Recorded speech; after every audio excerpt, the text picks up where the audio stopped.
Hi, this is Mr. Strickler, and what I normally would do at school is I might come to each of the driver ed classes and act kind of as a guest speaker talking about things related to motorcycling. Because of the coronavirus that's keeping us all at home, I'm going to try to do this video from home and see if I can make it a little bit more interesting. Have some fun with this. I hope it goes well. Welcome to the Strickler compound. I'm sure that's pretty much what you would have expected, a skull by the front door and all that kind of stuff. This is a 1992 Harley-Davidson Softail, and this is a 1999 Harley-Davidson Softail. And what we're going to be doing today is talking about how we can interact between these motorcycles and that vehicle over there. So I belong to an organization known as ABATE. ABATE is an acronym, and it stands for a Brotherhood Aimed Towards Education. What we try to do is educate people in things that are related to motorcycle safety. We send people to talk to legislators in Springfield, Washington, D.C., and we also send people to talk to driver education classes.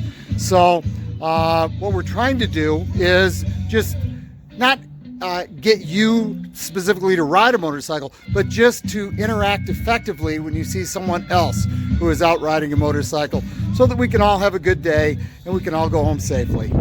So it makes life easier to be able to interact effectively if you understand what somebody else has to go through when operating their vehicle. So all motorcycles are going to be a manual shift, and our brakes are separated. The rear brake is separate from the front brake. So here's the way this works out. This is the front brake on a motorcycle. And when I operate this brake lever, all it's going to do is send braking power just to the front wheel. When I want to use the rear brake, I'm going to have to use this brake pedal. And when operating that brake pedal, it only operates the rear brakes. So I have to be able to use both of them in coordination in order to get what I need out of this. The shift lever is going to be down here at my foot, and I shift through the gears using that shift lever in my foot. The clutch is up here, and so you would squeeze that clutch lever all the way into the hand grip, and that separates the motor from the transmission. And then by slowly easing it out through the friction zone, then you get all of your power and you can be in motion. So I have to figure out which gear I need to be in for what speed I'm trying to travel, and I would change that gear using my left foot. So let's talk about something we can do that is interactive and safe. And what you're doing is looking in the rearview mirror of my little truck, and you can see that all I can see is the garage door. If somebody were to lane change and they just were checking the mirror, that's all they would see. When I go to my inside rearview mirror, again, you can simply see the garage door. So what I really need to do in order to make an effective lane change is to take a look. Now, if I just take a cursory look out the side window, again, that's all I can see. It doesn't appear that there's anything next to me. So what am I missing? I'm missing a blind spot check. So when I check my blind spot, all of a sudden, there's a motorcycle next to me. Let's take a look at how far away that actually is. So what we can see here is that were somebody to lane change and not check that blind spot, those motorcycles are very much next to that truck. So as a matter of fact, I took a tape measure and I've laid out the tape measure here on the ground. And what it shows is that from the rear wheel of the truck over to the shadow, there's about 4.5 feet. Certainly the motorcycle is directly next to the truck. And so somebody were to lane change and they were to not check that blind spot, especially if they do one of those like real quick lane changes, could certainly hit the motorcycle. Another thing that I'd like to check out is the length between having these two motorcycles. So you'll see I have a tape measure again laid out, and when you get up here near the front wheel of this motorcycle, you'll notice that that's a measurement of 16 feet. Now, I've again laid a tape measure, and it runs from the front of that truck all the way back here to the back bumper. And what you'll probably notice again is we're again talking about 16 feet. So if the if the thing next to these vehicles was not motorcycles, if it was another vehicle, even if it was that same little truck, 16 feet, that's something you could easily miss in your blind spot. You really, really have to check your blind spot. So let's talk for a minute about safety equipment somebody might wear if they're riding a motorcycle. You're going to wear some sort of a over-the-ankle footwear, heavy duty, usually something that has a sole that's going to be a kind of grippy.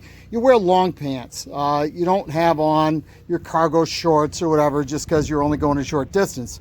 When the accident takes place, it doesn't matter if you went a long way or a short way, it still hurts. Wearing a t-shirt isn't going to quite cut it when it comes to safety. So what I'm showing you here is my leather jacket. This jacket weighs about 25 pounds. You can see that it has vents on it. And so the vents open up. Inside of the vent is more leather that's been perforated to let airflow through. I've actually worn this jacket in August riding across the Mojave Desert, and I put a wet t-shirt on underneath of it, opened up all the vents, almost felt like air conditioning. On my hands, I would want to wear a leather glove, some sort of a heavy duty sort of a glove. And so I have this one on. It's going to come up and cover the opening on the sleeve of the jacket. That stops bugs from going inside and things like that. On a cold day, it helps keep you warmer too. There's moving up to your head, I have 3 different styles of helmets sitting here. One is a full-faced helmet that also has the visor on it. The visor would mean that I could just put the visor down and I don't have to wear any other kind of eye protection. All 50 states do require that you wear eye protection. 19 states require that you have a helmet on. The others are some mix of age groups and things like that. But bottom line is the states that do not require that you wear a helmet, a lot of people still choose on their own that they're going to wear one. And if you were a new rider, I would strongly recommend that that is what you do. This is a 3/4 style of a helmet. And what it does is it leaves your face open so you can get more of the wind flow. And this is the beanie style of helmet, which the beanie style leaves your ears exposed and gives you even more airflow. Now, there are certain things that you're going to look for when you go to the back of the helmet to see if they are rated for any kind of safety. So the beanie style of helmet has a DOT sticker on it. That tells me that it passed a certain set of tests that at least give it the minimum required for using in our United States, states that require helmets. This helmet has DOT, and you can see a Snell rating up there as well. Snell rating is a different set of tests. And so now I've passed both DOT and Snell rating. That's probably a safer helmet. The full-faced helmet, also Snell and DOT approved. So it's passed both sets of tests. Snell simply won't give any sort of a rating to the beanie style of helmet. Obviously, it seems the more coverage that you have, the safer it's going to be. And so Snell is not going to allow you to, they're not going to allow a rating to take place if you don't have the maximum in coverage. All 50 states require that you have eye protection. Now, they're not very specific in what it is that they're requiring. What makes total sense to me is that you would wear something that is intended for safety. If you're hit in the face with a rock or hit in the eye with a large bug, you don't want to be blinded just so you can go out and have some fun. So these glasses here are safety glasses, and it's got my prescription down here on the bottom. These are goggles and simply wrap around the back of your head. And I also have a clear pair of goggles so that if I'm out after dark, I can see more clearly.